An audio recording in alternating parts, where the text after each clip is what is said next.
اب تک بنسلے یہاں پہنچ چکا ہوگا۔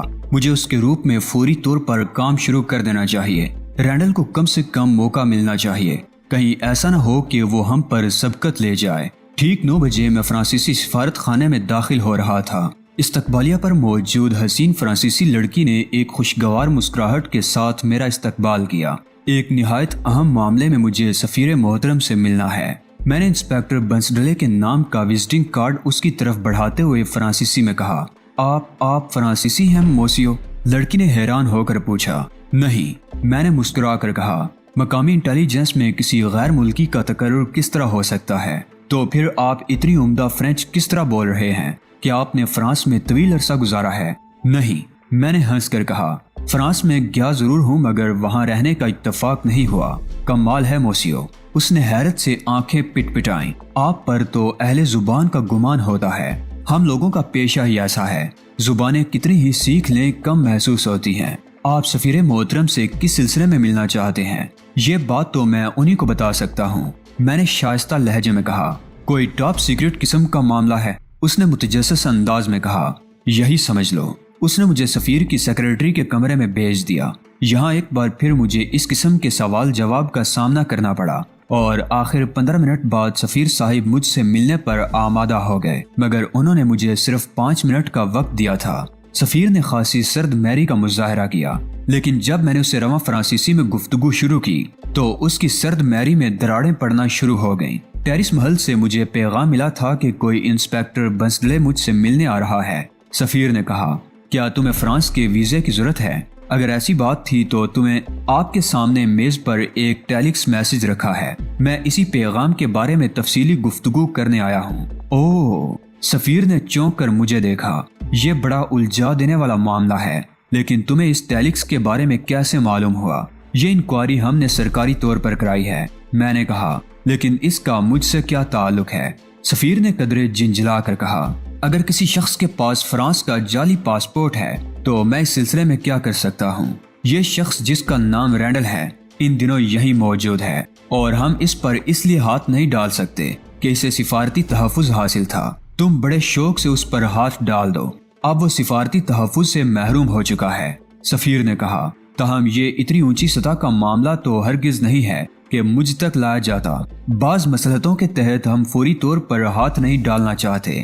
ہم یہ بھی چاہتے ہیں کہ وہ اس غلط فہمی میں مبتلا رہے کہ اسے ہنوز سفارتی تحفظ حاصل ہے۔ ٹھیک ہے، سفیر نے سر ہلایا، میں اپنے عملے کو تاکید کر دیتا ہوں کہ اس معاملے کو ٹاپ سیکرٹ رکھا جائے، لیکن یہ تو حکومت فرانس کا مجرم ہے۔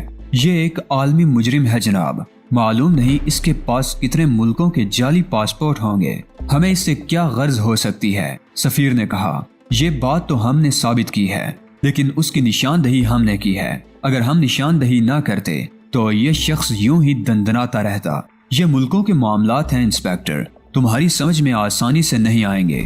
میں اس معاملے کو سفارتی سطح پر اٹھاؤں گا۔ میں نے عرض کیا تھا کہ وہ ایک عالمی مجرم ہے۔ غالباً آپ نے میری اس عرض داشت پر توجہ نہیں دی۔ میں نے سن لیا ہے۔ سفیر نے بیزاری کا مظاہرہ کیا۔ تمہارا کام ختم ہو گیا، اب تم جا سکتے ہو۔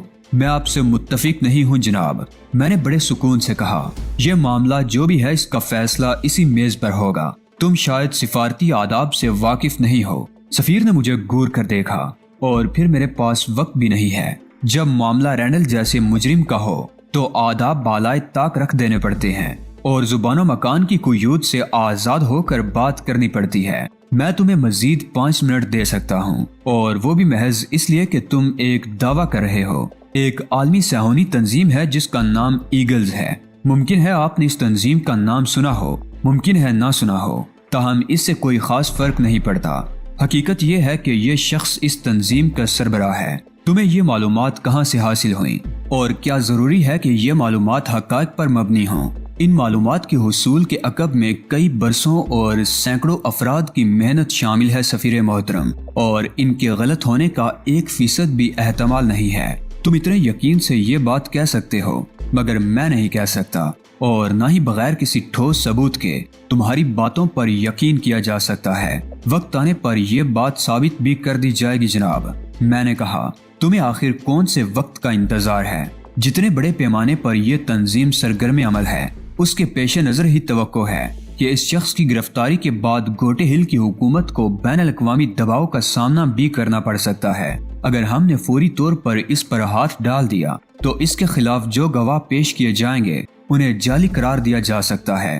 یہ بھی ممکن ہے کہ انہیں جان سے ہاتھ دھونے پڑ جائیں، لہٰذا یہ ضروری ہے کہ اس پر اس انداز میں ہاتھ ڈالا جائے کہ اس کے مجرم ہونے میں کوئی شک و شبہ باقی نہ رہے۔ مجرموں کی سرکوبی میں تعاون کرنا ہر پرامن شہری کا فرض ہے۔ سفیر نے چند لمحے سوچنے کے بعد کہا، رینڈل نامی اس شخص کے پاس فرانس کا جعلی پاسپورٹ ہے۔ اس اعتبار سے یہ شخص حکومت فرانس کا مجرم قرار پاتا ہے۔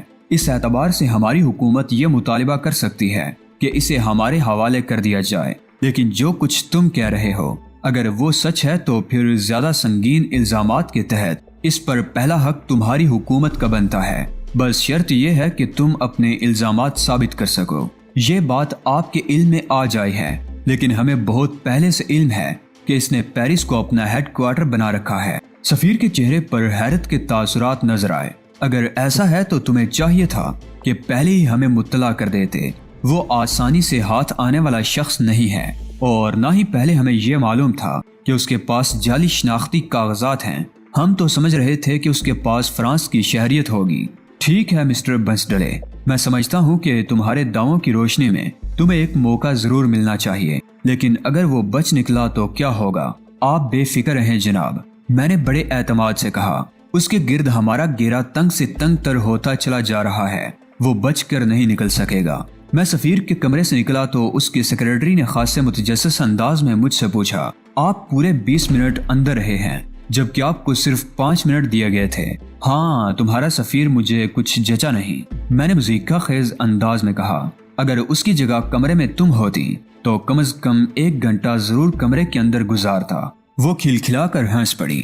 میں سمجھ گئی، اس نے شوخی سے کہا، ضرور کوئی ایسی اہم بات ہے جو آپ مجھے بتانا نہیں چاہتے۔ ابھی تو مجھے ایک اور جگہ پہنچنا ہے۔ میں نے گھڑی کی طرف دیکھتے ہوئے کہا، کسی وقت فرصت سے تمہیں ڈنر پر مدعو کروں گا۔ شکریہ موسیو، اس نے مجھے ایک دلکش مسکراہٹ سے نوازا۔ میں آپ کی دعوت ضرور قبول کروں گی۔ ڈیوڈ ریان اور کلارا بہت مضطرب ہیں، تہذیب نے مجھے بتایا۔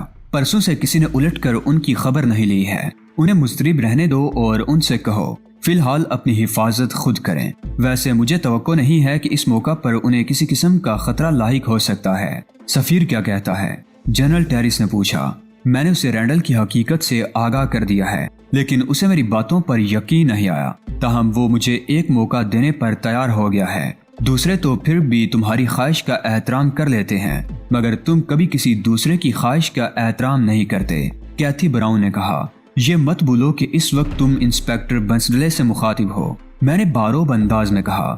بات اڑانے کی کوشش مت کرو، شکل بدل لینے سے آدمی نہیں بدل جایا کرتے۔ میں نے رات سے اب تک بہت غور کیا ہے اور اس نتیجے پر پہنچا ہوں کہ خواہ دوسروں کی خواہش کا احترام کیا جائے یا نہ کیا جائے، مگر کسی کے جذبات سے نہیں کھیلنا چاہیے۔ اس فلسفیانہ جملے کا کیا مطلب ہوا؟ کیتھی براؤن نے تیوریوں پر بل ڈال کر کہا، کہیں تم مجھ پر کوئی الزام تو نہیں عائد کر رہے؟ اوہو، ایک تو تم بہت جلد بدگمانی میں مبتلا ہو جاتی ہو، میں نے ہنس کر کہا۔ میرا روئے سخن تمہاری طرف ہرگز نہیں تھا۔ جب تم سیدھی سادی گفتگو کرنے کے بجائے اشاروں اور کنایوں میں بات کرو گے تو غلط فہمیوں کا پیدا ہونا لازمی امر ہے۔ بات تو تب ہی ہے کہ اشاروں اور کنایوں میں سے اصل مطلب برآمد کر لیا جائے۔ غلط فہمی میں تو ہر شخص مبتلا ہو سکتا ہے۔ غلط فہمی میں مبتلا ہو جانا کوئی کمال تو نہیں ہے۔ تم دیکھ رہی ہو، کیتھی نے شکایتی انداز میں تہذیب سے کہا، علی مجھے کس قدر پریشان کر رہا ہے اور تم ایک لفظ بھی نہیں بول رہی۔ بھائی میں تو خود اس معاملے میں ایک فریق ہوں، تہذیب ہنس کر بولی۔ میں تو نہ علی کی طرف سے بول سکتی ہوں اور نہ تمہاری طرف سے۔ فریق ہونے کا یہ مطلب بھی نہیں ہے کہ آدمی ایک غلط بات دیکھ کر بھی چپ رہے۔ تم کم از کم غلط بات پر کسی کو ٹوکنے کا حق تو رکھتی ہی ہو۔ میں نے تو تمہیں سمجھانے کی کوشش بھی کی تھی، لیکن تم نے ہی کون سا میری بات مان لی۔ ہر بار وہی تذکرہ نکال کر بیٹھ جاتی ہو۔ میں خوب سمجھ رہی ہوں، تم دونوں اصل میں ایک ہی ہو۔ جو کچھ علی کہے گا وہی تم بھی کہو گی، فرق صرف الفاظ اور انداز کا ہوگا۔ ہم یہ چاہتے ہیں کہ ہمیشہ ایک ہی رہیں، میں نے شرارت آمیز لہجے میں کہا۔ یہ نہ ہو کہ ہمارے درمیان بھی ویسی ہی خلیج پیدا ہو جائے جیسی تمہارے اور جنرل کے درمیان ہے۔ تم لوگ اپنی باتوں میں مجھے کیوں گھسیٹ رہے ہو؟ جنرل نے آنکھیں نکالی۔ دیکھا